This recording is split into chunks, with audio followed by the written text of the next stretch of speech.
Si vous avez suivi les dossiers de Sans aucun doute cet été, vous avez certainement revu avec plaisir l'affaire Rocancourt, hein, ce Français qui à Hollywood a réussi à arnaquer les plus grands. Bien, on va dire qu'on est un petit peu dans la même veine, même si ce n'est pas la même échelle. Ça se passe dans l'Est de la France où un homme a réussi à convaincre plus d'une centaine de personnes de prendre des crédits pour lui.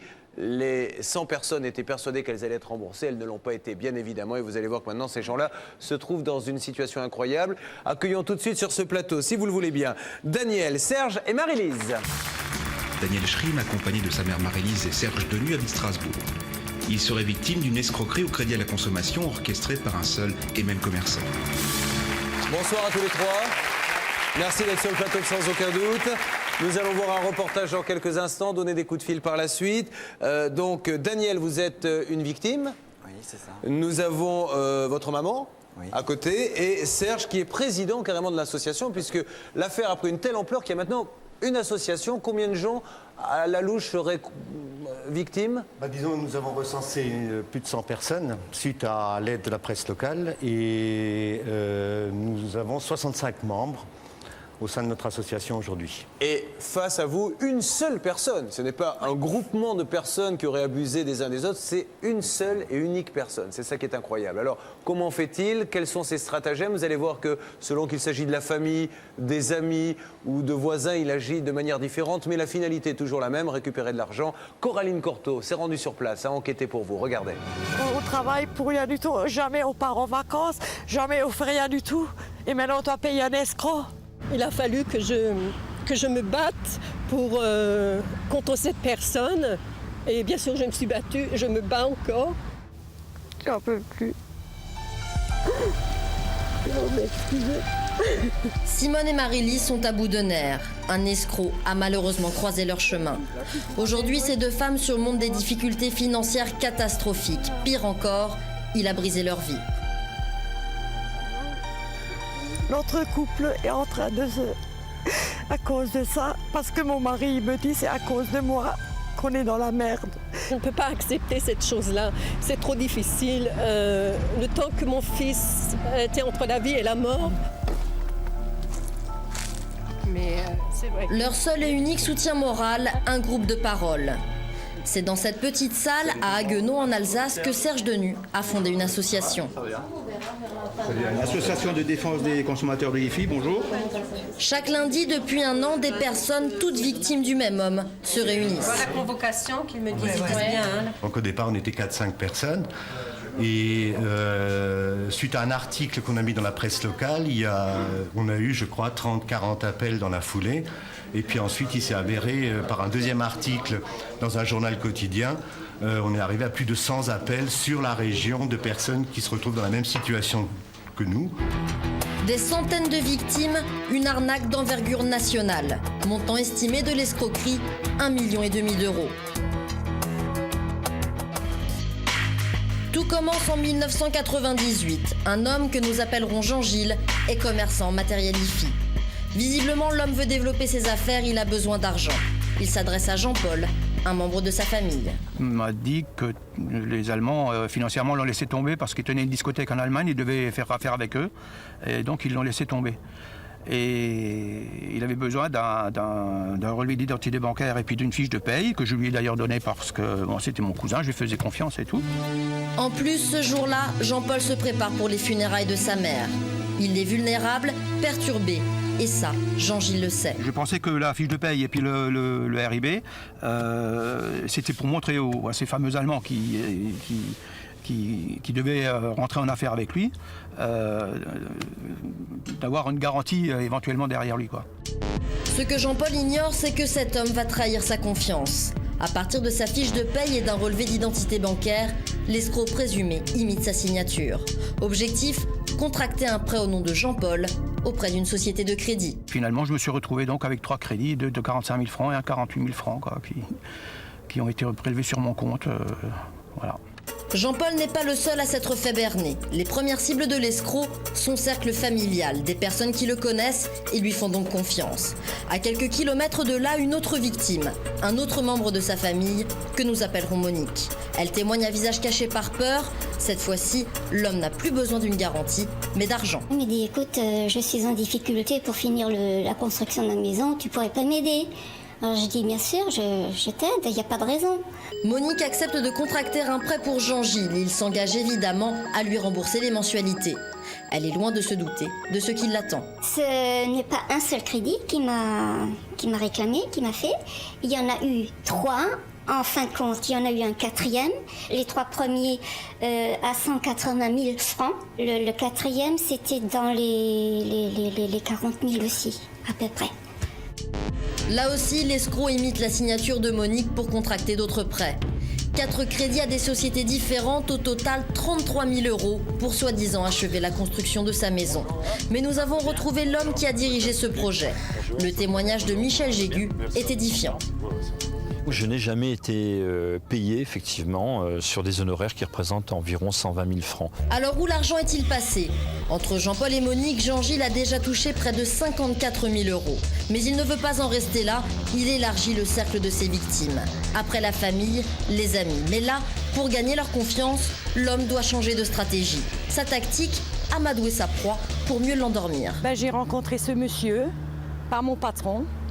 Là où je travaille, j'ai fait la connaissance de ce monsieur. Très gentil, correct, parleur. Et puis il m'a confiance, j'ai eu confiance en lui. Comme ça, on a parlé, on a bu des pots ensemble, on a pris des cafés, on a mangé ensemble.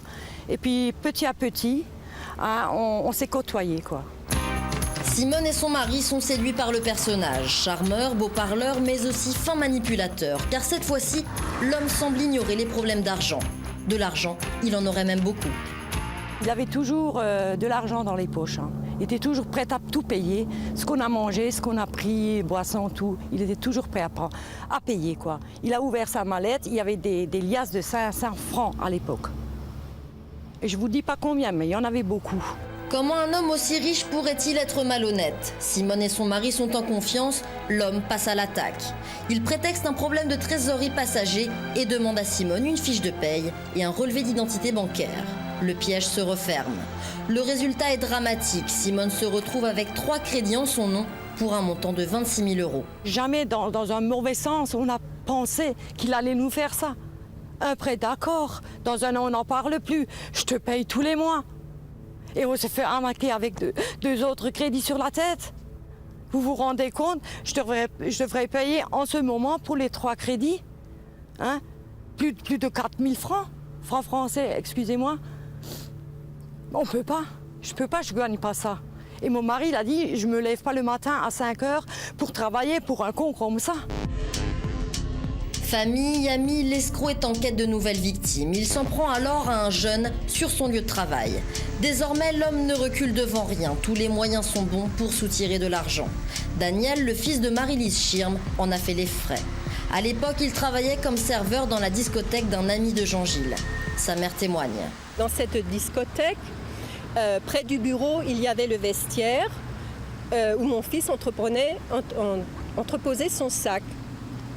Et je pense qu'à l'insu de mon fils, en tous les cas, c'est sûrement comme ça que ça s'est passé, à l'insu de mon fils, il a réussi à avoir un RIB et à avoir la carte d'identité, à en faire une photocopie. D'après Marie-Lise, l'escroc présumé aurait même été jusqu'à falsifier le bulletin de paye de Daniel. Objectif, gonfler artificiellement ses revenus pour que les crédits soient acceptés. Je me suis aperçue qu'en fin de compte, il y avait un montant total de ces 3 sociétés de financement, d'un montant total de 170 000 francs.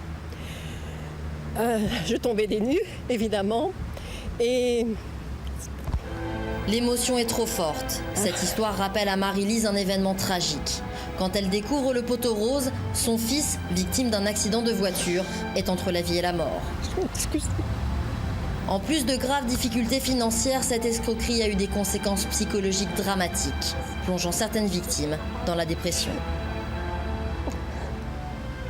C'est très dur d'en parler parce que, en même temps,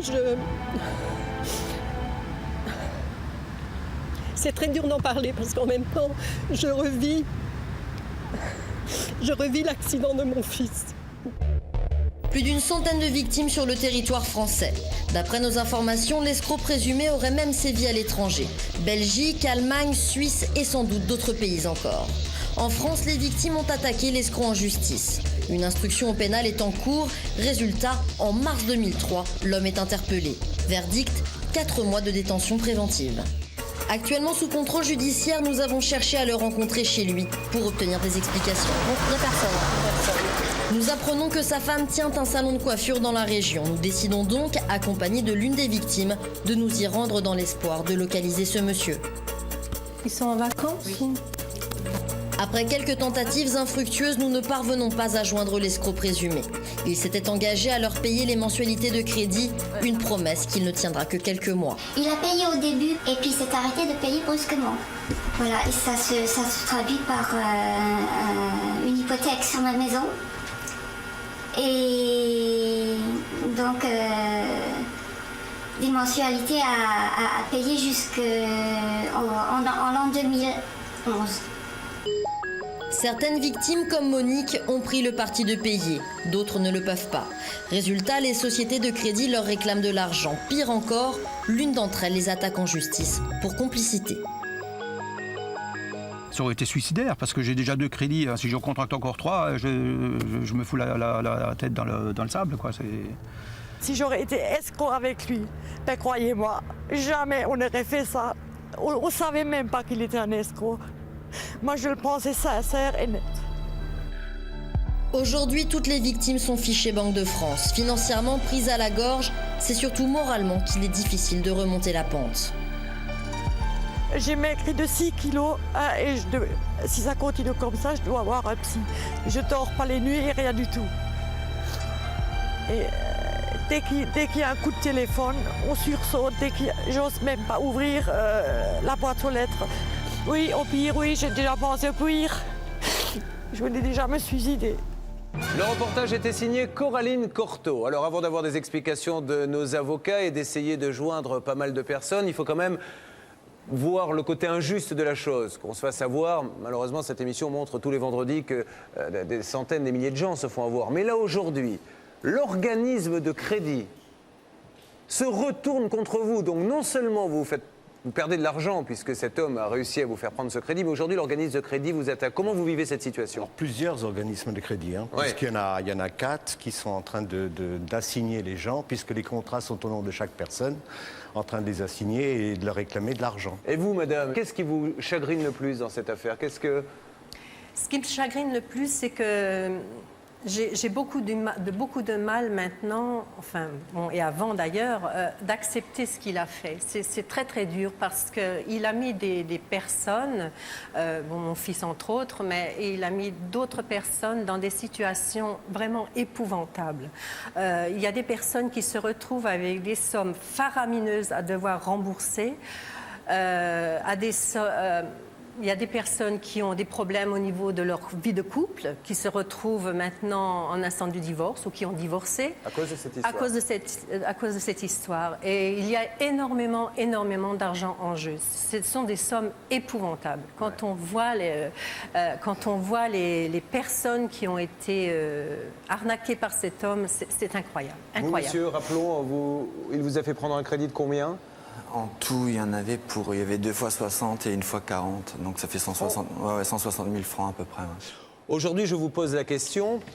Qu'est-ce que vous attendez de notre émission sans aucun doute? Est-ce que c'est plus sur l'annulation de ces poursuites ou est-ce que vous espérez vraiment pouvoir récupérer cet argent un jour? Il y a d'une part, ce que nous voudrions, c'est que nous voudrions que ces sociétés de crédit arrêtent de nous harceler, d'une part. Et d'autre part, nous voudrions aussi que nous ne soyons plus fichés bancaires, parce que nous sommes fichés bancaires. Alors il faut absolument que ça soit soulevé, que ça soit enlevé. Je demande à la régie de bien vouloir appeler cette personne, mais auparavant, je vous précise que cette personne, justement, est sous contrôle judiciaire actuellement. Notre journaliste, Coraline Cortot, lors de son enquête, a réussi à obtenir, grâce à ses sources, un numéro de téléphone. J'espère que cette personne répondra et qu'elle pourra dialoguer et nous dire si elle reconnaît ou non les faits. Donc je demande à la régie de faire ce numéro.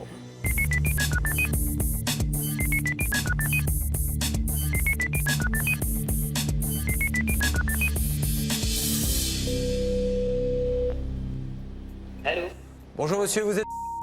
Oui, bonjour. Je suis Julien Courbet de l'émission Sans aucun doute, monsieur. Oui, bonjour. Je ne vous dérange pas? Non, pas du tout. Je vais faire très vite, monsieur.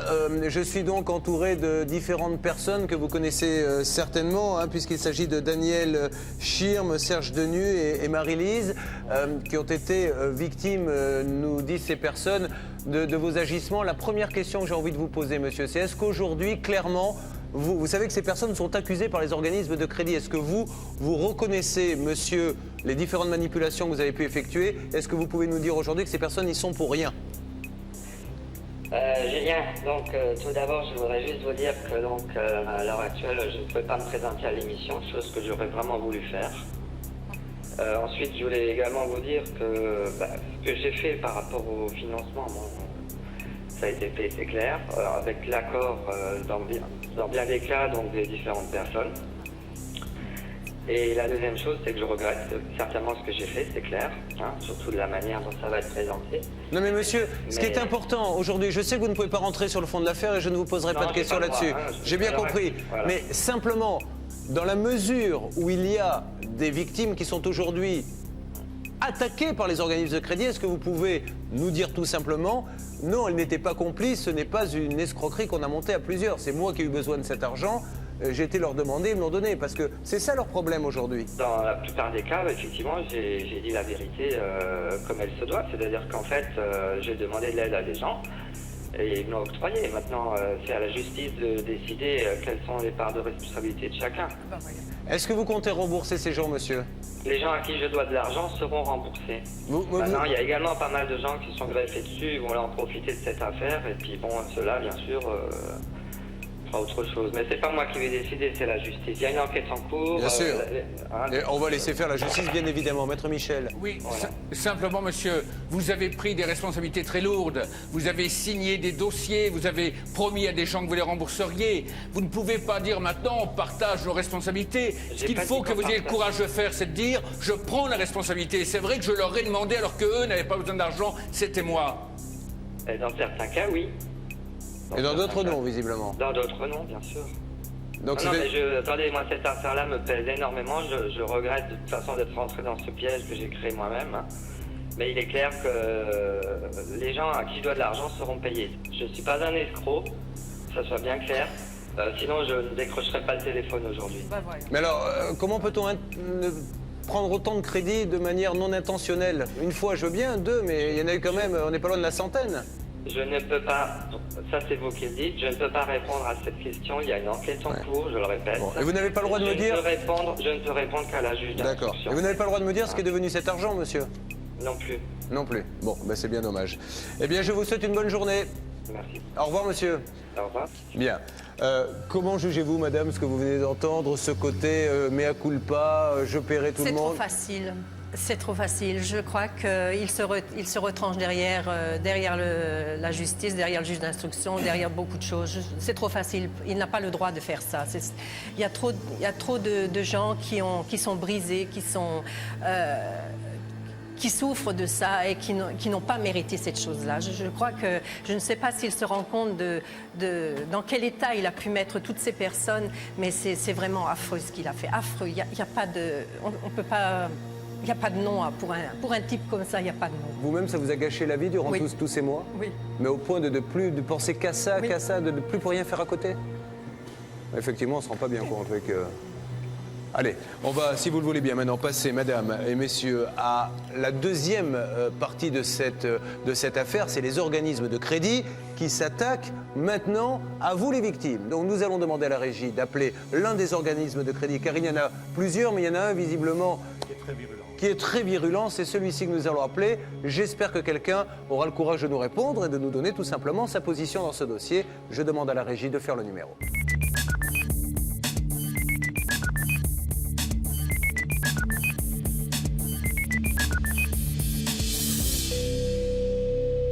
Allô? Oui, bonjour madame. Pourrais-je avoir s'il vous plaît la direction de la communication? Ne quittez pas, ne quittez pas.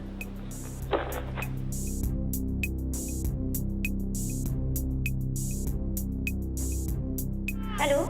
Oui, allô? Oui, monsieur est en réunion actuellement, monsieur. D'accord, je peux le rappeler vers quelle heure? Écoutez, je pense qu'après, il y a une réunion cet après-midi. Est-ce qu'il y a quelqu'un d'autre à la communication qui peut me répondre? Il est toute la journée en réunion aujourd'hui et à la communication, non, il n'y a que lui. Il n'y a que lui à la communication? Oui, tout à fait. D'accord, madame. Bon, eh bien... Il sera vraiment injoignable. Il est complètement injoignable aujourd'hui? Oui, oui. Et il sera joignable quand, alors, madame? Écoutez, je ne sais pas. Demain, après-demain, l'année prochaine? Non, mais vous avez bien savoir quand est-ce que si demain, là, il y a un gros problème que quelqu'un cherche à le joindre, qu'est-ce qui se passe? Écoutez, à ce moment-là, je prendrai un message selon l'urgence de votre... Alors, vous allez en prendre un, madame, d'accord. Et on va le rappeler, nous, cet après-midi. C'est Julien Courbet de l'émission Sans aucun doute. Ok. Voilà. Et je le rappellerai dans l'après-midi. Aujourd'hui, il est injoignable, monsieur. Toute la journée en réunion. Je le rappellerai demain. Merci, madame. Je vous en prie. Au revoir. Bonne monsieur. journée. Au revoir. Je vous propose maintenant d'appeler le service contentieux du même organisme, sans se faire trop d'illusions, mais qui sait, nous pouvons avoir une bonne surprise. Donc c'est parti, la régie appelle. Allô? Oui, allô? Oui, bonjour monsieur. Bonjour monsieur, vous êtes un des responsables du contentieux? Pas tout à fait. Ah, alors je suis Julien Courbet, vous êtes vous-même? Je suis contrôleur général pour le groupe. Très bien monsieur.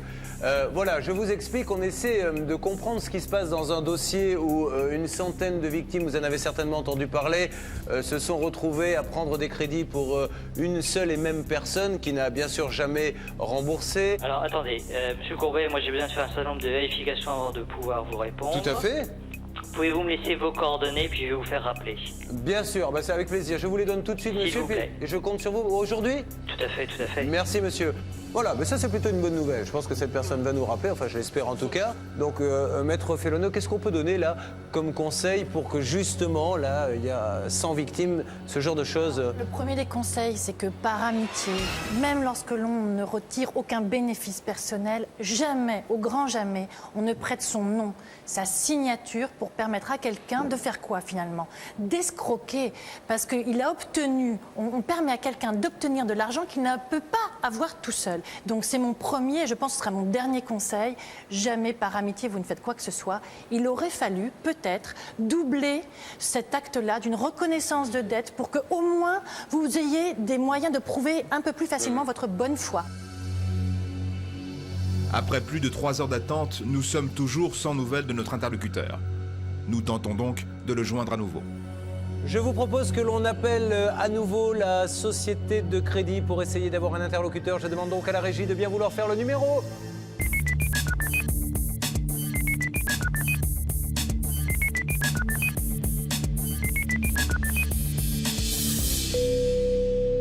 Bonjour. Bonjour madame. Est-ce qu'il serait possible d'avoir un des responsables, monsieur... Oui, vous êtes? Julien Courbet. Ah, encore monsieur Courbet. Et il attend mon appel, madame. Nous l'avons eu depuis. Alors, vous l'avez eu depuis, mais entre-temps, le dossier est monté à la direction, monsieur Courbet. Pardon? Entre-temps, le dossier est monté à la direction, il n'y a que la direction qui doit vous répondre. Ne quittez pas. D'accord, merci. 6 minutes plus tard. Bonjour madame. Julien Courbet, TF1. Est-ce qu'il serait possible d'avoir le responsable de la communication? Écoutez, là, il n'est pas joignable, il est en réunion. D'accord, vous voulez pas essayer d'aller voir, madame, c'est important. Est-ce que je peux avoir un numéro? Non, mais vous l'avez le numéro. Vous rappeler, éventuellement. On l'a laissé 200 fois le numéro, madame, sincèrement. Essayez simplement, je vous demande ça, et puis s'il dit non, c'est non. Vous glissez le nez entre la porte, vous lui demandez s'il veut bien venir nous parler. Non, mais il est en réunion, je ne peux pas le déranger actuellement. Je peux éventuellement lui attendre qu'il sorte de réunion. S'il vous plaît, allez lui demander. Glissez un mot sous la porte. 4 minutes plus tard. Allô? Oui, allô? Oui, monsieur. Oui, alors monsieur est toujours en réunion. Oui. Il m'a fait... il est sorti 2 secondes pour me dire qu'effectivement, il vous rappellera bien demain matin, comme prévu. Tout à l'heure, il est sorti de sa réunion pour vous appeler. Non, écoutez, je suis désolée, on ne veut pas de son appel demain matin. On avait besoin de lui... Allô? Oui, bonjour madame. Oui, bonjour madame. Écoutez... Alors, cette dame est une des dames, malheureusement, qui est victime de tout ce qui se passe dans cette histoire. Oui, je voulais simplement vous dire que on ne veut pas de son appel demain matin. On avait besoin de lui aujourd'hui. Eh bien, je crois qu'il ne prend pas l'initiative de vouloir nous contacter. Par contre, il pourrait faire le nécessaire pour qu'on puisse parler de vive voix. C'est pas le cas, je suis désolée, mais en tout cas, c'est pas très bien de sa part. C'est plus facile d'harceler les gens de votre part au bout du fil. De faire demain matin. Non, j'en veux pas de son rendez-vous demain matin. On avait prévu ce soir, ça devait être prévu aujourd'hui. Il n'est pas là. Bon, je suis désolée, vous transmettrez ce que je viens de lui dire. Enfin, c'est quand même, madame, reconnaissez que c'est quand même un peu dur pour ces gens-là, quoi. Il suffirait qu'ils fassent 4 pas, qu'ils viennent 1 minute, montre en main, nous sommes prêts à chronométrer si vous le voulez, dire quelque chose à ces gens qui attendent des réponses à leurs questions depuis maintenant des mois et des mois. Ça concerne une centaine de personnes, il y a des gens qui sont à la limite de la ruine, quoi. Nous ne sommes pas à votre disposition, ce n'était pas prévu.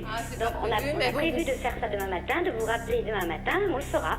Donc on n'est pas à votre disposition, mais les gens que vous appelez, madame, quand vous faites du recouvrement dans votre société, quand vous appelez les gens pour leur dire il faut payer, on vous envoie les huissiers, tout ça, est-ce qu'ils sont à votre disposition, ces gens-là? Est-ce que vous prenez des rendez-vous? Est-ce que quand ils vous appellent chez vous, monsieur, puisque vous en faites partie, ils vous demandent un rendez-vous téléphonique?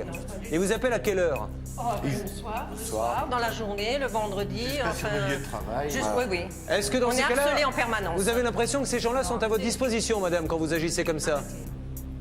Madame?